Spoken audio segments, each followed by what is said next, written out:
ಕಾರ್ಯಕ್ರಮವನ್ನು ಹಮ್ಮಿಕೊಂಡಂತೆ ಕಾಣುತ್ತಿದೆಯಲ್ಲ. ಶಿವ ಶಕ್ತಿಯರ ಬಳಗ. ಓಹೋ ಗೌಡ್ರು, ಏನು ಇಲ್ಲ ಬನ್ನಿ ಗೌಡ್ರಿ, ಮೊದಲು ತಾವು ಕುಳಿತುಕೊಳ್ಳಿ. ಕುಳಿತುಕೊಂಡು ಮಾತನಾಡಕ್ಕೆ ಗೌಡರ ಕೆಲಸವಲ್ಲ, ಅದು ನನ್ನ ಕೆಲಸ. ಈಗ ಭೂ ಕಂದಾಯ ವಸೂಲಿಗೆ ಬಂದಿದ್ದೇವೆ. ಈಗ ಪಟ ನೋಟ್ ಎನಿಸಿ ಬಿಡ್ರಿ, ಚಟ ಪಾವತಿ ಹರಿದು ಕೊಟ್ಟು ಬಿಡ್ತೀವಿ. ಇದನ್ನೇನು ಹೇಳುತ್ತಿರುವಿರಿ ಕುಲಕರ್ಣಿಯವರೇ? ನೀವು ಇದನ್ನೇನು ಹೇಳುತ್ತಿರುವಿರಿ? ಪ್ರತಿ ವರ್ಷ ನಾನು ನನ್ನ ಹೊಲದ ಹಪ್ತೆಯನ್ನು ತುಂಬುತ್ತಲೇ ಇದ್ದೇನೆ. ಇದರಲ್ಲೇನೋ ನೀವು ಸುಳ್ಳು ಹೇಳುತ್ತಿರುವಿರಿ. ಸುಳ್ಳು ಹೇಳಿದ್ರೆ ನನ್ನೇನು ಹಾಟಿ ತುಂಬುತ್ತೇನೆ? ಬೇಕಾದ್ರೆ ನಮ್ಮ ದೇವರ ಆನೆಗೂ ಆನೆ ಮಾಡಿ ಹೇಳ್ತಾನೆ, 3 ವರ್ಷದ ಬಾಕಿ ಕಟಬಾಕಿ ಆಗಿ ನಿಂತೈತೆ. ಬೇಕಾದ್ರೆ ಸುಳ್ಳು ಹೇಳಿದ್ರೆ ನಮ್ಮ ಗೌಡರನ್ನೇ ಕೇಳು. ಹೌದು ಶಿವ, ಹಣ ಕಟ ಬಾಕಿ ಇದ್ದದ್ದು ನಿಜ. ಹಣ ವಸೂಲಿ ಮಾಡಿರೆಂದು ಮೇಲಿನಿಂದ ನಮಗೆ ಒತ್ತಡ ತಂದಿದ್ದಾರೆ. ಆದ್ದರಿಂದ ನಾವೆಲ್ಲರೂ ಸೇರೇ ಬಂದಿದ್ದೇವೆ. ನೋಡು, ಆದಷ್ಟು ಬೇಗ ಹಣವನ್ನು ಕಟ್ಟಿಬಿಡು. ಪ್ರತಿ ವರ್ಷ ನಾವು ಹಣ ತುಂಬುತ್ತಲೇ ಬಂದಿದ್ದೇವೆ. ಅಂದ ಮೇಲೆ ಈ ವರ್ಷ ನಾವು ಹಣ ಕಟ್ಟುವುದಿಲ್ಲ. ಹಣ ಕಟ್ಟದಿದ್ದರೆ ಹಣ ಕೊಡುವವರೆಗೂ ನಮ್ಮನ್ನು ಕಟ್ಟಬೇಕಾಗುತ್ತದೆ. ಎಚ್ಚರದಿಂದ ಮಾತನಾಡು.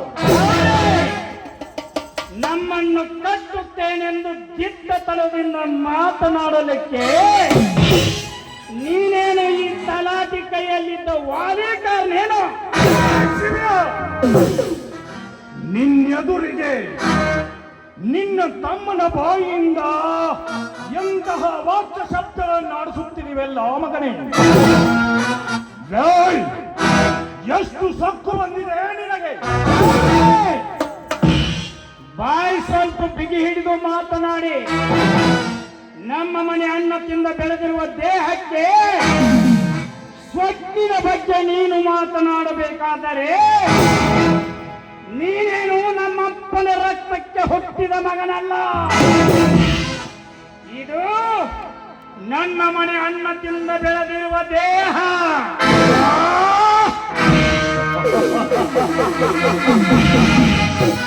ನಿನ್ನ ಮನೆಯ ಅನ್ನ ತಿಂದು ಬೆಳೆದ ದೇಹ ತಾಳೋ. ಬೇಗನೆ ಅಪ್ಪಣೆ ಕೊಟ್ಟೆ ಬಿಡಲಿ. ಹಾಗಾದರೆ ಮೊದಲು ಗುರಿಡು ಈ ಶಕ್ತಿಯತೆ ಗುಂಡಿಗೆಗೆ. ನಾನು ತುಂಬಬೇಕಾದ ಹಣವನ್ನು ಈಗಲೇ ತುಂಬಿಬಿಡುತ್ತೇನೆ, ಈಗಲೇ ತುಂಬುತ್ತೇನೆ. ಅಮ್ಮ, ಎಂತ ಮಾತನಾಡ್ತೇನ ಇವರಿಗೆ ನೀನು? ಈ ಚಾಂಡಾಲ ಗೌಡ ನನ್ನ ಎದೆಗೆ ಗುರಿ ಇಡುವ ಮೊದಲೇ ನಿನ್ನ ಆಜ್ಞೆ ಆದ್ರೆ ಸಾಕು, ಈ 3 ಜನರ ವೃಂದವನ್ನು ಚಂಡಾಡಿ ಬಿಡುತ್ತೇನೆ. ಹಾಗೆಲ್ಲ ಹಿರಿಯರ ಎದುರು ನಿಂತು ಮಾತನಾಡಬಾರದು. ಅವರಿಗೆ ಕೊಡಬೇಕಾದ ಹಣ ಕೊಡುವುದೇ ನಮ್ಮ ಕೆಲಸವಪ್ಪ, ಕೆಲಸ. ಕೊಡು ಅಣ್ಣ, ಕೊಡು.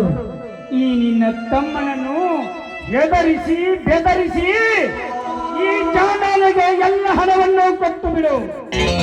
ಎಲ್ಲವೂ ಹೋದ ಮೇಲೆ ನೀನು ನಿಶ್ಚಿಂತೆಯಾಗಿರುವಂತೆ. ಅಣ್ಣ, ನಿನಗಿನ್ನೂ ಗೊತ್ತಿಲ್ಲ ಈ ಚಾಂಡಾಲ ಗೌಡನ ವರ್ತಮಾನ.